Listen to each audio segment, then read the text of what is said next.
Chidambaram Bethel IPA ஜெபக்கோபுரம் வழங்கும் உங்கள் வாழ்வின் மாற்றத்தின் நேரம்.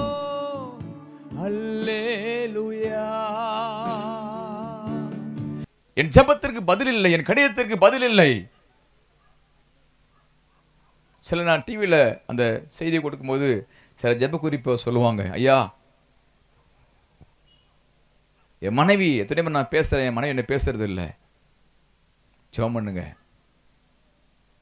சில சகோதரி மாதிரி ஜெபம் பண்ணுவாங்க, ஃபோனில் ஜெபம் பண்ணுவாங்க. ஐயா, என் கணவர் போய் பல வருஷமாச்சு, நான் என் நம்பர் இருக்கு, நான் நான் ஃபோன் போட சுவிட்ச் ஆஃப் பண்ணிடுறாரு, பேச மாட்டுறாரு, பதில் இல்லை. என் பையன்கிட்ட பேச மாட்டான், பதில் இல்லை. நான் என்ன செய்வது? நான் ஜெபிக்கிறேன், இதில் பதில் இல்லை என்று அநேக மக்கள் அந்த டிவியில் ஒளிபரப்பாக்கும்பொழுது அவங்க ஃபோன் மூலமாக ஜெபித்துக் கொள்வார்கள், பதில் இல்லை. ஒருவேளை இதை பார்த்து கொண்டவங்க வாழ்க்கையில் உங்களுடைய விண்ணப்பத்திற்கு, உங்களுடைய வேண்டுதலுக்கு, உங்களுடைய கண்ணீருக்கு, உங்கள் பிள்ளைகளுடைய கூக்குரலுக்கு, நீங்கள் விரும்பினதுக்கு பதில் இல்லாமல் இருக்கலாம். யோபு புலம்புறார், என்னையா வாழ்க்கை, வாழ்ந்து என்ன செய்ய போகிறேன், என் ஓட்டம் அஞ்சலிக்காரன் ஓட்டத்தில் வேகமாக ஓடிக்கிட்டு இருக்கு. உலகம் என்ன உலகம், துன்மார்க்கையில் உலகம் இருக்கு, நல்லவங்க கிடையாது, பதில் இல்லை. என்ன பதில் இல்லை? நான் என்ன பாவம் செஞ்சேன், ஏன் என் பொருள் போனச்சு, ஏன் எனக்கு அந்த பிரச்சனை ஏற்பட்டது, ஏன் இப்படி எனக்கு ஒரு நிலைமை ஏற்பட்டது, பிள்ளைங்கள் போயிட்டாங்க, என்னுடைய சொத்தெல்லாம் போயிடுச்சு, நான் என்ன தவறு செஞ்சேன் என்று யோபு புலம்புகிறான். இதே யோபு தான் சொல்கிறார், ஆராய்ந்து முடியாத பெரிய காரியங்களையும் எண்ணி முடியாத அதிசயங்களையும் அவர் செய்கிறார். என் மாம்சம் அழுகி போனாலும் நான் அவரை பார்ப்பேன், அந்நிய கண்களே என் கண்களே அவரை காணும், நான் அவரை காண்பேன் என்று யோபு சொல்லுகிறார். அம்மா, உங்க வாழ்க்கையில இதுவரை நீங்க பதில் இல்லாமல் புலம்பி இருக்கலாம். எப்போது பதில் கிடைக்கும், எப்போது பதில் கிடைக்கும்?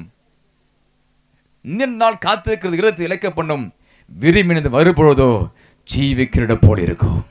கையெழுத்து ஆமா சொல்லுங்க. நீண்ட நாள் காத்திருக்கிற ஐயா, ஒரு ஜெபத்துக்கு பதில் இல்லை. யோபு இப்படிதான் புலம்பினார். அந்த யோபு 42ஆம் அதிகாரத்திலே வாசிப்பீங்கன்னு சொன்னா, இழந்து போனவைகளை ஆண்டவர் பதிலை கொடுத்து இரட்டத்தனையாய் திருப்பி கொண்டான். இரட்டத்தனை அவனுக்கு கிடைத்தது. புலம்பின உங்க வாழ்க்கையிலுக்கு புலம்பல் முடிவல்ல, உன் புலம்பல் மாறும். உன் புலம்பலை ஆனந்த களிப்பாக மாறப்பட கர்த்தர் இந்த நிமிஷத்திலே உங்களோடு கூட பேசிக் கொண்டிருக்கிறார்.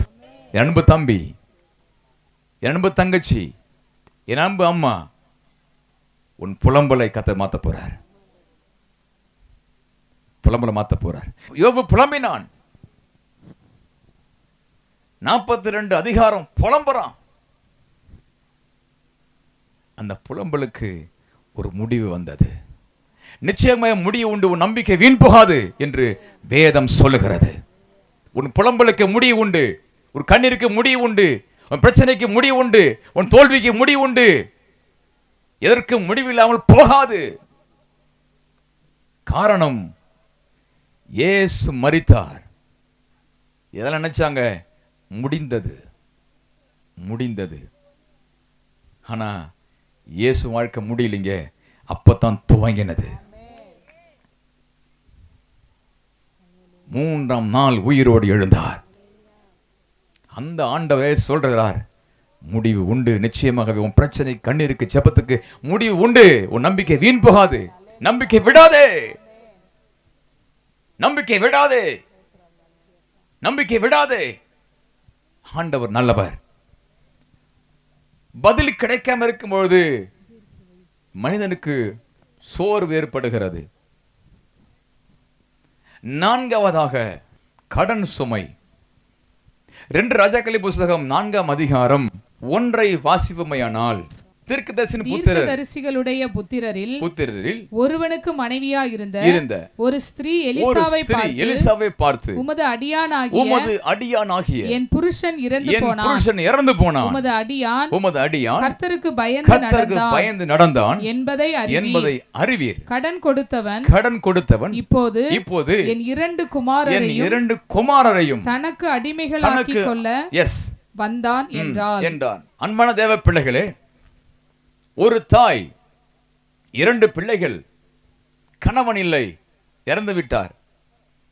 இந்த அம்மா என்ன புலம்புறாங்கன்னு சொன்னா, ஐயா எங்க வீட்டுக்காரர் இருக்கும்போது கடன் வாங்கப்பட்டது, ஆனா அவர் இப்ப இல்லை, என்னால கொடுப்பதற்கு பலன் இல்லை, கடன் அடைக்க முடியல, வேலைக்கு போக முடியல, 2 பிள்ளைங்க வச்சு வேலைக்கு போக முடியல, சின்ன பிள்ளைங்க, கடன் சுமை அதிகமானது, வட்டி அதிகமானது.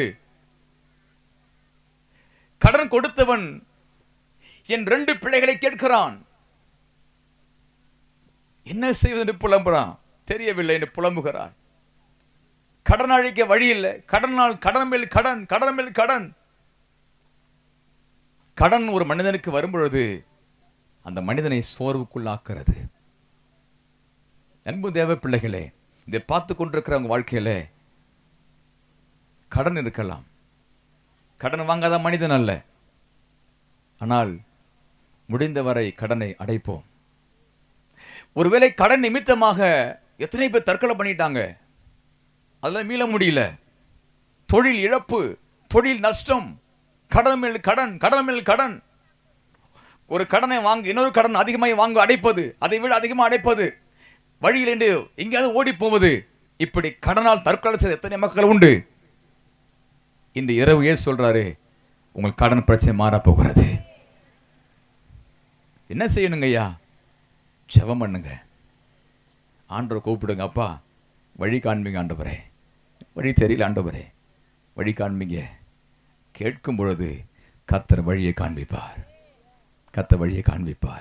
எத்தனையோ பேர் கடனில் இருந்து, பல லட்சம் பல கோடி கடனிலிருந்து தற்கொலைக்கு போன மக்களை இயேசு சந்தித்து ரட்சித்து இன்றைக்கு கடனை அடைத்து அவர் மற்றவங்களுக்கு கடன் கொடுக்கிற மக்களை மாத்திட்டார். அப்படிப்பட்ட மக்களாக ஏன் நீங்கள் இருக்க முடியாது? ஒருவராக இந்த அம்மா புலம்புறாங்க. எலிசாவிடத்தில் அவர் திட்டம் கொடுக்கிறார், திட்டத்தை செய்யறாங்க, இதை விற்று கடன் அடைத்துக்கொள். ஹல்லேலூயா. தேவனிடத்திலே நாம் கேட்கும் பொழுது தேவன் ஒரு திட்டத்தை கொடுப்பார். அந்த திட்டத்தை செயல்படுத்தும் பொழுது கடன் அடையும். உலகமே பஞ்சம் வந்தாலும் உங்கள் வாழ்க்கை செழிப்பாக ஆரம்பிக்கும். ஒரு கையை தட்டி ஆமென் சொல்லுங்க. கடன் நிமித்தமாக இந்த அம்மா சோர்ந்து போயிட்டாங்க. பிள்ளைய கேட்கிறான், கடனை கட்டுறியா, பிள்ளைய கொடுக்குற 2 பிள்ளைங்கள. எந்த தாய் ஒத்துக்குவாங்க? எந்த குடும்பம் ஒத்துக்க முடியும்? அந்த அம்மா புலம்புறாங்க, அழுவுறாங்க, உழுவுறாங்க, பிறகுறாங்க, கண்ணீர் வடிக்கிறாங்க. இயேசு அற்புதம் செய்தார், கடன் மாறினது.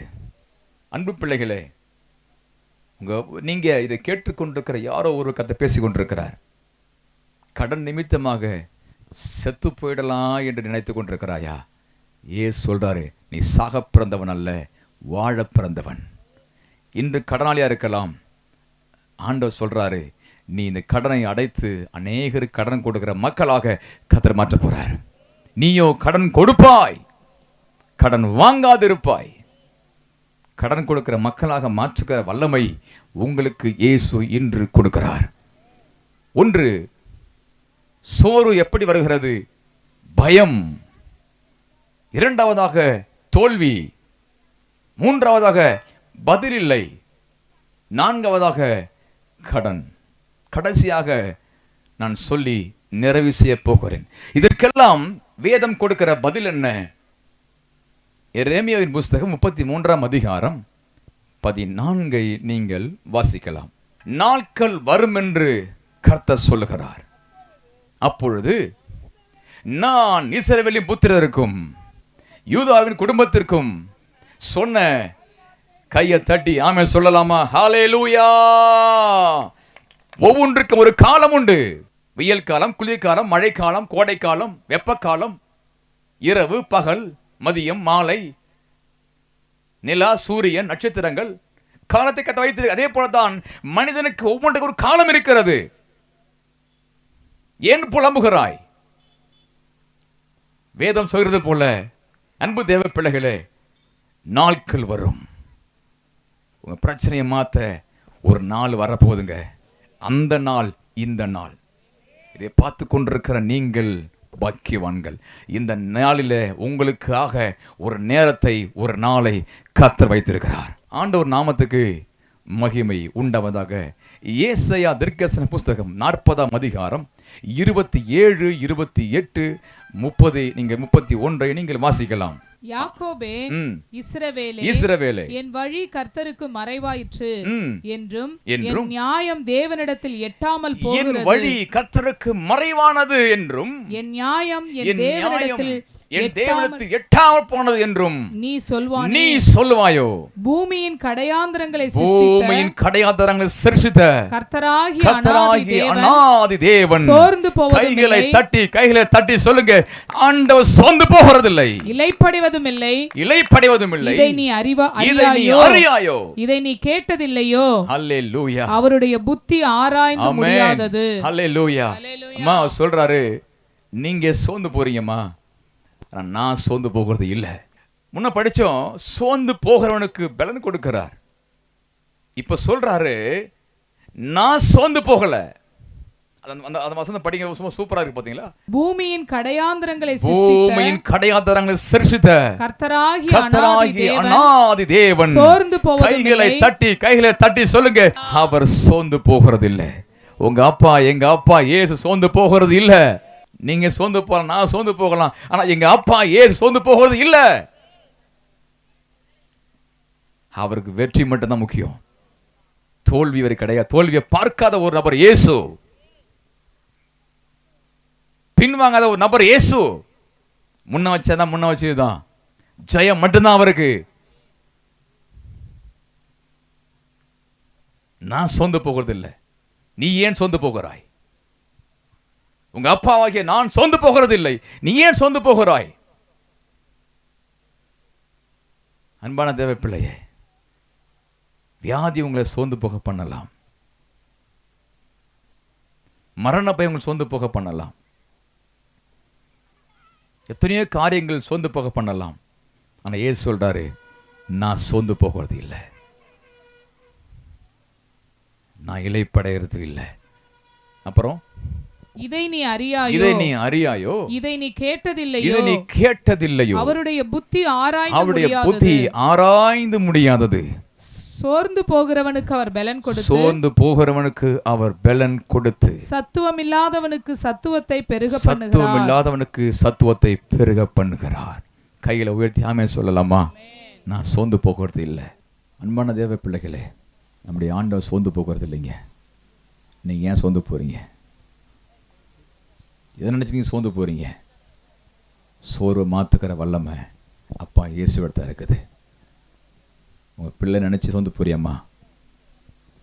உங்க பிள்ளை கீழ்ப்படியில, பிள்ளைங்க குடிக்க ஆரம்பிக்கிறான், பிள்ளைங்க போக நண்பன் சரியில்லை, ஆனா கர்த்தர் இன்னைக்கு அர்ப்பணம் செய்ய போறார். ஏன்னா சோர்ந்து போகிறவனுக்கு அவர் பலன் கொடுக்கிறவர். இளையகுமாரன். பிரியமானவர்களே, தொடர்ந்து இந்த நிகழ்ச்சிகள் வெளிவரவும் ஆண்டவரை அறியாத மக்கள் இந்த நிகழ்ச்சியின் மூலமாக தேவ ஆசீர்வாதங்களை பெற்றுக் கொள்ளவும் உங்கள் ஜெபத்திலும் உதாரத்துவமான காணிக்கையினாலும் இந்த ஊழியத்தை தாங்கும்படி உங்களை பட்சமாய் கேட்டுக்கொள்கிறோம். கர்த்தர் தாமே உங்களை ஆசீர்வதிப்பாராக. எங்களுடைய ஜிபே எண் 9678709301. உங்கள் ஜெப உதவிக்கும் மேலும் ஆலோசனைகளுக்கும் நீங்கள் எங்களோடு தொடர்பு கொள்ள பாஸ்டர் AP அருள் ஸ்டாலின், பெத்தேல் IPA ஜெபகோபுரம், சிதம்பரம், கடலூர் மாவட்டம், தமிழ்நாடு, தென்னிந்தியா 608001. செல்போன் 9698709301 மற்றும் 958522291003.